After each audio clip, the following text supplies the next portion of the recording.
Olá, a Rede ERP de Notícias recebe hoje o vice-prefeito de Curitiba e secretário de Estado das Cidades do Paraná, Eduardo Pimentel.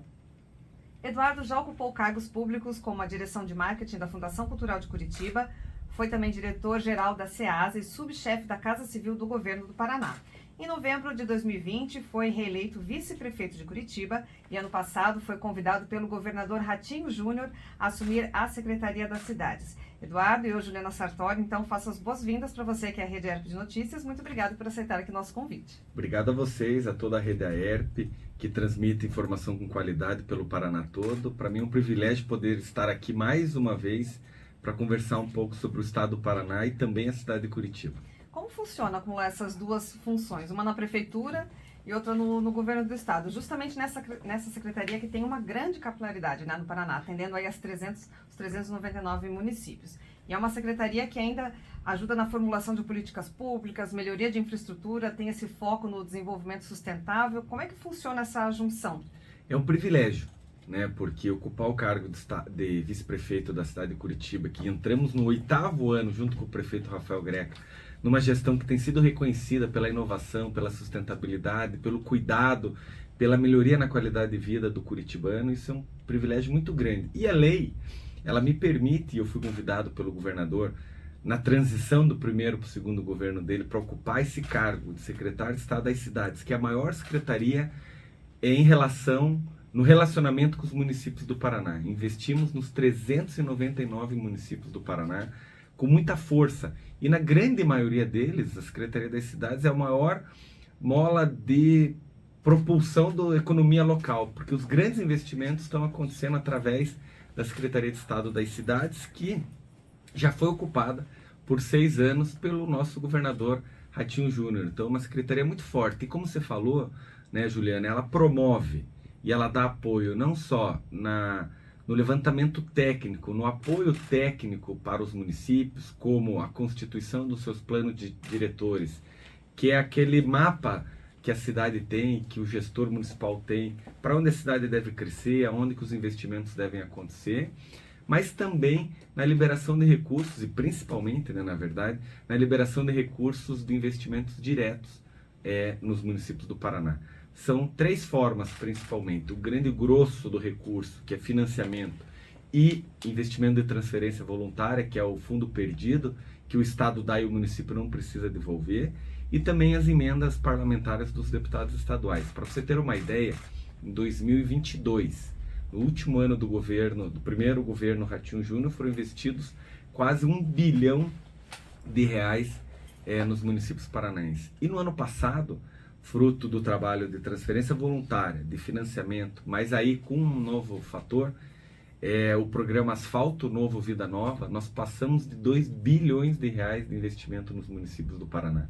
Então, isso é geração de emprego, não só na obra, mas depois da obra feita, porque tem muito barracão industrial, tem muito espaço de lazer, de geração de emprego, mas também a melhoria da infraestrutura urbana do município, a construção de obras públicas como o barracão industrial que eu falei, prédios públicos, unidades de saúde, unidades educacionais e maquinários, veículos utilitários. Então, é o grande parceiro, o Estado é o grande parceiro dos municípios através da Secretaria de Estado das Cidades. Certo. Já comentou sobre o programa Asfalto Novo, né? A gente sabe que é um dos principais aí voltados para as cidades. Como é que ele está? Em que pé que está esse programa agora? Tem já alguma previsão agora para 2024? Tem, ele está avançando muito rápido, né? Quando nós lançamos, né, nós constatamos que esse programa, o Asfalto Novo Vida Nova, é o maior programa em infraestrutura urbana em andamento no país. Né? Nós lançamos no primeiro momento R$500 milhões, que foram para 160 municípios de 0 a 7 mil habitantes. Esses 500 se transformaram em 650 milhões no ano passado. O que é o programa, né? Nós já falamos algumas vezes, mas eu gosto de lembrar sempre. Ele pegou todos os municípios de 0 a 7 mil habitantes para acabar com as ruas de poeira e terra desses municípios. Né? O governo dá 5 milhões a fundo perdido para asfalto, galeria d'água que evita alagamento e aumenta a durabilidade do asfalto, calçada com acessibilidade nesses trechos de obras, e aí iluminação de LED, troca da iluminação de LED para a cidade toda. Então, fora os 5 milhões, mais a LED. Aí no ano passado ainda, nós lançamos a segunda etapa, de 180 milhões, que é de 7 a 12 mil em duas etapas. São 77 municípios, vamos fazer 38 e depois na sequência o resto, para também acabar com as ruas, daí só na sede urbana dos municípios. Então, é um trabalho e que está andando muito rápido, e nós já estamos discutindo, e eu estive com o governador há poucos dias, a sequência desse programa, porque ele é muito bom. E agora, não só o Fundo Perdido, nós também estamos oferecendo para quem queira o financiamento, para incluir mais investimentos. Mas eu quero contar uma história importante. Semana passada, eu estive em Porto Amazonas, que é uma das primeiras cidades que pegou o recurso e pegou cheio os 5 milhões, porque se o município ele só tem poucas ruas para serem feitas e vai ser 2 milhões, ele recebe só 2 milhões. Ele não fica com crédito, porque o programa é para acabar com a rua de terra. E eu fui visitar o município de Porto Amazonas, junto com o prefeito Elias, e olha, como é bom a gente ir na ponta ver o que está acontecendo. É impressionante. A prefeitura, ela destacou 3 pontos de obra na cidade. 2 muito importantes, todos os locais com casa, com pessoas morando, que tinha uma poeira no dia de calor, que atrapalha a respiração das crianças, o barro nos dias de chuva, que estão passando o asfalto. E no centro da cidade ele tinha ruas que eram tomadas pelo mato, e que agora, eu fui lá, até está nas minhas redes sociais isso, e no site do governo, em que 2 ruas estão sendo totalmente revitalizadas com o asfalto novo. Então você pega uma rua que está totalmente revitalizada na frente da casa das pessoas, e a outra que ele está organizando e está trazendo para lá novos equipamentos públicos. De um lado será um CRAS, um Centro de Referência e Atenção Social, e do outro um CEMEI, uma creche para as crianças locais. Então veja o desenvolvimento que esse programa está trazendo. É mais do que o asfalto, é o desenvolvimento do município. Certo. E quais são os principais desafios frente à Secretaria agora para 2024 já? Assim, temos sempre vários desafios, né? A Secretaria ela é muito grande, então ela tem várias ações. Então é continuar esse trabalho do desenvolvimento do programa Asfalto Novo Vida Nova, nos municípios agora de 7 a 12, depois de 12 a 15, depois de 15 a 25 mil habitantes, que nós estamos trabalhando a princípio com esse cronograma. É trabalhar permanentemente a liberação de recursos, porque quando o prefeito ou a prefeita chega com um bom projeto, tem recurso, né? Seja um espaço de lazer, seja um espaço de geração de emprego, uma unidade de saúde, como eu falei, então permanentemente essa liberação de recurso. E há outras áreas dentro da Secretaria que são importantes e temos desafios, que é através da AMEP, por exemplo, que é a Agência Metropolitana de Serviços, que cuida das grandes regiões metropolitanas do Paraná, que são Curitiba, Londrina, Maringá e Cascavel, que é trabalhar a integração do transporte coletivo, que é trabalhar a integração do mercado comum metropolitano nessas regiões, o desenvolvimento de políticas públicas integradas nesses municípios que estão muito próximos um do outro, como é o caso aqui de Curitiba, por exemplo, que tem um transporte coletivo integrado, mas que tem que ter uma discussão da saúde integrada, porque por mais que Curitiba tenha o seu SUS municipal e a região metropolitana atue muito forte com o governo, os pacientes, as pessoas transitam muito entre as nossas cidades. Então, os armazéns da família que são disponibilizados na região metropolitana. Então, esse desenvolvimento de política pública metropolitana é importante. Dentro da Secretaria das Cidades também há a Coapar,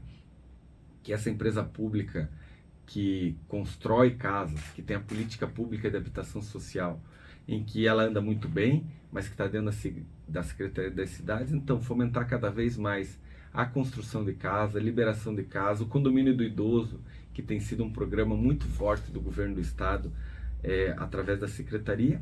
E há, além de mais outras ações, uma ação muito importante, que dentro da Secretaria das Cidades, nós constituímos as micro-regiões do saneamento.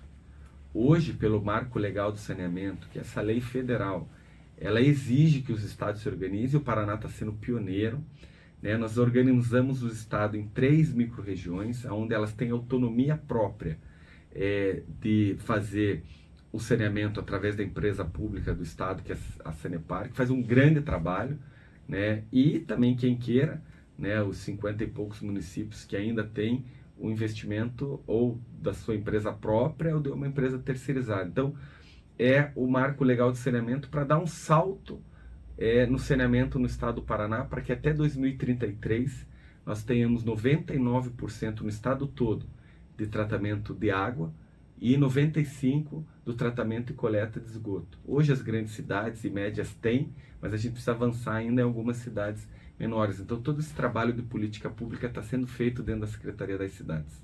Tá certo, Eduardo. A gente está conversando aqui na Rede Web de Notícias com o Eduardo Pimentel, que é vice-prefeito de Curitiba e também secretário de Estado das Cidades do Paraná. A gente falou um pouquinho do Estado, agora vamos puxar um pouquinho aqui para a capital do Paraná. Eu gostaria de saber, então, nesse ano eleitoral, né, o seu nome já está, queria saber se ele já realmente está certo como, né, um possível nome na disputa da prefeitura, e como é que está avaliando esse cenário, né? Já temos aí o apoio declarado, tanto do prefeito Rafael Greca, como do governador Ratinho Júnior. Como é que está sendo esse período para você? Qual a sua análise? De muita alegria, eu estou animado. Sim, eu sou pré-candidato a prefeito de Curitiba, não tenho escondido isso de ninguém desde o ano passado, porque eu me preparei para estar aqui. Eu estou preparado para debater a cidade de Curitiba. A experiência de estar no 8º ano como vice-prefeito do prefeito Rafael Greca, fui secretário de obras por 2 anos, entregamos todas as obras que estavam paradas, demos sequência a esse grande trabalho de investimento que a cidade tem até hoje. Depois, ao seu lado, trabalhando dentro do IPUC, os grandes projetos da cidade. E agora, nessa experiência de gestão urbana, de planejamento urbano dentro da Secretaria das Cidades, me preparou para estar aqui para discutir a cidade de Curitiba. A minha candidatura, ela representa a garantia do avanço da cidade de Curitiba, né, com bons projetos, com bom cuidado, com o apoio do prefeito Rafael Greca e do governador Ratinho Júnior, que são do meu partido, do PSD. Isso para mim é uma responsabilidade muito grande, mas mostra que nós queremos manter a cidade com paz política e com investimentos. Eu não sei ainda, né, ainda está se discutindo muito quem serão os possíveis adversários. Eu respeito todos, sem dúvida nenhuma, mas não tenho medo de nenhum.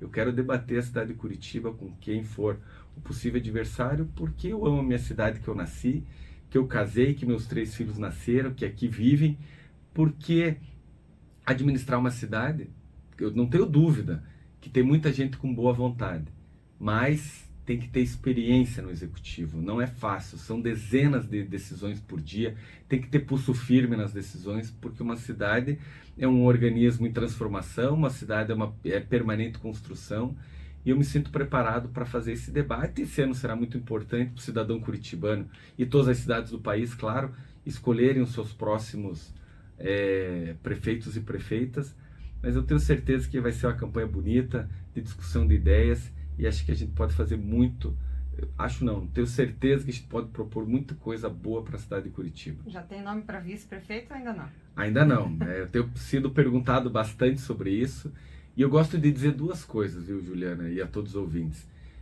Primeiro, de que a decisão do cargo de vice-prefeito ou vice-prefeita na cidade de Curitiba será a última decisão que nós vamos tomar. É uma composição com os partidos aliados, é uma composição que vai envolver a mim, claro, ao prefeito, ao governador e o nosso grupo. Eu quero sim fazer uma grande frente ampla de apoio da base do governador Ratinho Júnior para que a gente combata, porque nós estamos vendo que a esquerda está fazendo uma frente ampla de apoio e eu não quero que a cidade saia das mãos de quem está fazendo uma grande administração na cidade de Curitiba, então eu vou sim trabalhar por isso. E a segunda coisa que eu digo é que eu espero que a pessoa que seja escolhida como vice-prefeito na minha chapa de prefeito, né, na candidatura lá quando ela for oficializada, seja uma pessoa que como eu, me propus a ser no primeiro dia de mandato do prefeito Rafael Greca, que lá atrás, ainda na eleição, eu falava: prefeito, eu quero ser um vice-prefeito atuante e leal.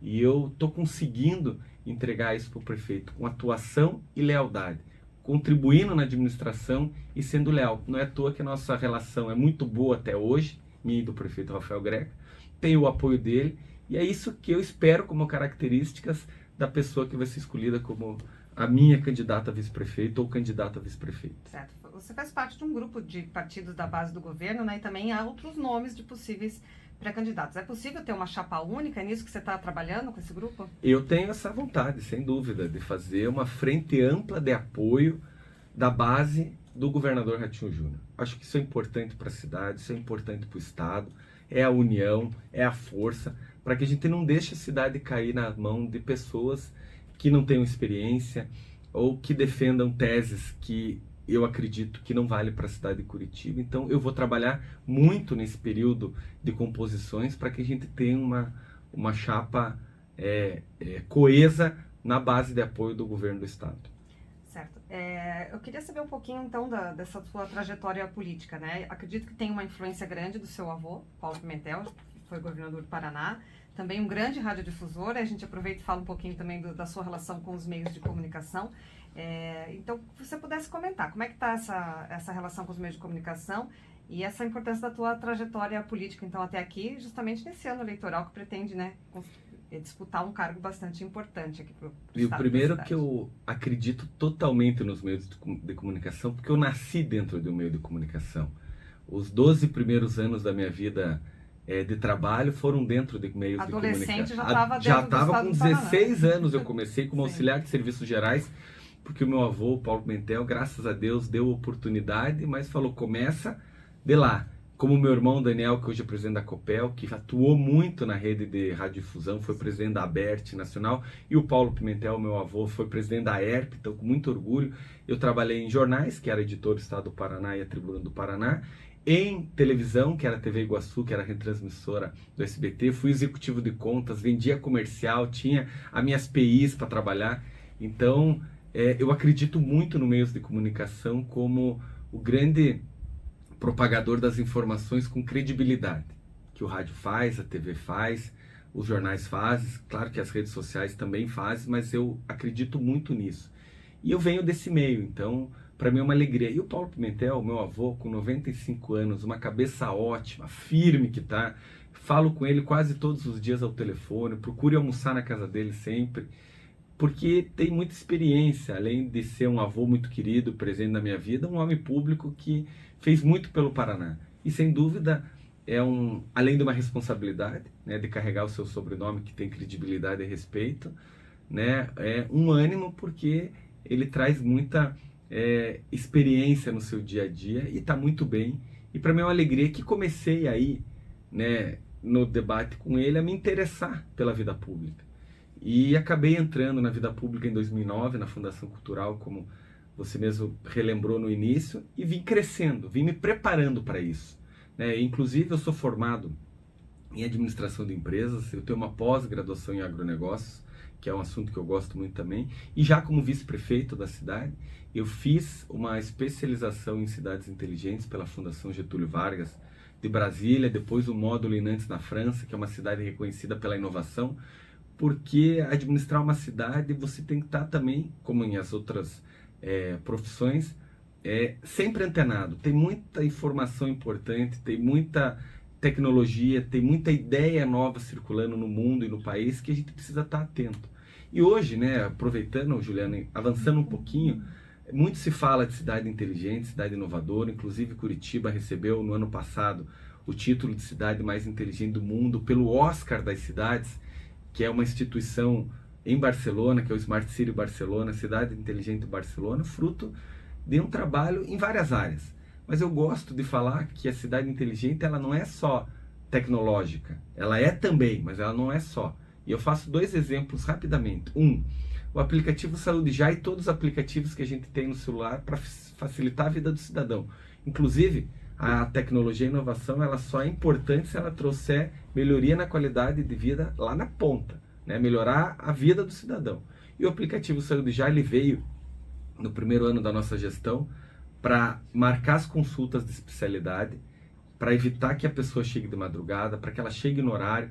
Depois, então aqui tem tecnologia envolvida, estou dando um exemplo com tecnologia.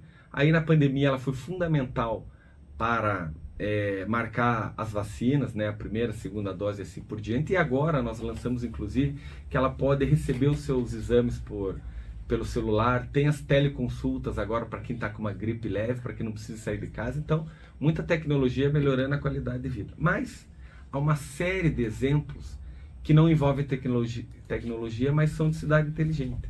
Como, e eu falo muito sobre isso internacionalmente, inclusive, quando viajo, das 150 hortas urbanas que a cidade tem que Curitiba tem na cidade, que são espaços que estavam ou propensos a ser espaços de violência e utilização de droga, terreno baldio, embaixo de linha de transmissão, ao lado de linha de trem, que a cidade com a comunidade, que a cidade pega, limpa, faz o plantio de legumes e verduras, né, a horta urbana, e a partir dali a comunidade em conjunto cuida. Então ali há um incremento na renda da família, há alimento saudável na mesa da família, e aqui zero de tecnologia, mas de internet, né, de transmissão de dados, mas muito de cidade inteligente, porque ocupa um espaço público que estava inutilizado, tem a reunião da comunidade e tem a produção de alimento saudável e nutricional na mesa das pessoas. Então, é assim que se faz a administração de uma cidade, com várias ideias, com ações, mas com decisões. Certo, Eduardo, para a gente finalizar, vamos voltar um pouquinho mais amplo para o Paraná todo. Sim. Você falou de cidades inteligentes e eu acredito que, né, por ter essa capilaridade de estar podendo transitar em vários municípios, queria que destacasse alguns projetos municipais que você pôde, né, participar, ou até o governo do estado resolveu investir por ter boas ideias, e que isso pode trazer ideias para outras administrações que estejam aí nos ouvindo, né, ouvintes de outras cidades que podem entender o que é uma cidade inteligente. Você falou agora aqui de Curitiba, das hortas, né, ou então dos aplicativos. O que mais que você viu pelo Paraná que pode servir como exemplo para municípios aqui mesmo do estado, ou até mesmo para Curitiba? Viu, tem muita coisa boa, e eu gosto de dizer exatamente isso. Não é porque Curitiba é a capital que ela não pode aprender com uma cidade de menor número de habitantes. E a cidade de menor número de habitantes não pode aprender com boas ideias de Curitiba. Então a gente pode muito adaptar isso. E eu vejo, como eu recebo muitos prefeitos, nós recebemos na secretaria na segunda, na terça e na quarta, que é o dia que os prefeitos vêm do estado para cá, em torno de 30 prefeitos por dia, eu e minha equipe. Então há muitas ideias acontecem, eu falo muito disso, da constituição, o investimento que o prefeito faz num barracão industrial ou num barracão da agroindústria, onde ele constrói com recurso do estado um barracão da agroindústria, e a partir de lá ele traz os produtores locais para vender no centro da cidade, com cobertura, com tranquilidade, com segurança, e a partir dali ele está gerando renda para sua família. Isso é inovação também, não tenho dúvida nenhuma. Ou o prefeito que constrói uma escola municipal e ao lado ele faz um projeto do Meu Campinho, que é uma estrela também da Secretaria das Cidades, que é um campo de futebol de multiuso, com grama sintética, que você pode constituir ao lado uma academia ao ar livre, ao lado ainda um espaço de lazer para criança, e ao lado ainda, porque ele é modulável, um espaço pet. Então você pode ali utilizar, além do lazer para as famílias, né, aos fins de semana e à noite, porque sempre é iluminado, o contraturno escolar para aquelas crianças. Como é importante o contraturno escolar para que as crianças não fiquem na ociosidade, né, que elas tenham o esporte e a música e a cultura como contraturno, para que se desenvolvam, né, muitas vezes, várias vezes, não principalmente o estudo, mas a arte, o esporte. A criança se encontra, ela muda a trajetória da sua família através de uma faísca que acende nela, através de um projeto de contraturno escolar. Então, a gente aprende muito com os prefeitos, e eu aprendo muito com os prefeitos diariamente, e há muitas ações de cidades inovadoras nos municípios. Açaí, por exemplo, foi no ano passado também somente as 3 principais cidades que foram eleitas com inovação num ranking internacional da América Latina foram 3 do Paraná: Curitiba, Ponta Grossa e Açaí, uma cidade de pequeno porte no norte do Paraná, que tem uma série de exemplos de cidade inteligente que estão sendo, inclusive, olhados por nós de Curitiba, porque é o dinamismo, é a capacidade do gestor público de inovar, de trabalhar com equipe, e é isso muito que a Secretaria de Cidades promove. Além do investimento, que é o nosso grande trabalho, é o apoio técnico, né, ao município. Como eu falei também no início, para concluir a minha fala, o plano diretor do município, isso é muito importante. É onde a cidade, com o nosso apoio técnico, o município, ele resolve, ele organiza para onde crescer. Se de um lado do município tem uma área de mata, de fundo de vale, lá ele faz um parque. Na área norte ele cresce com habitação social, por exemplo.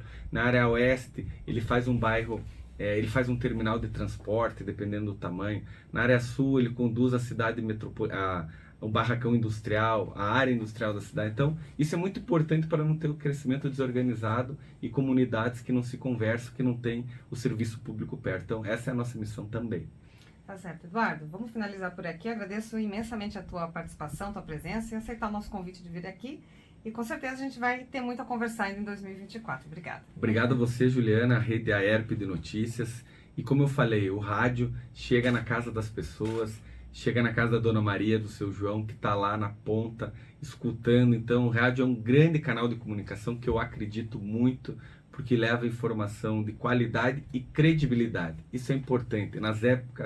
Na época de tantas fake news, o rádio se informa da notícia antes de soltar. Então, quando você escutar uma notícia no rádio, você pode ter certeza, você que está nos ouvindo, que tem credibilidade. Obrigado, desejo a todos um excelente 2024 e que Deus nos abençoe sempre.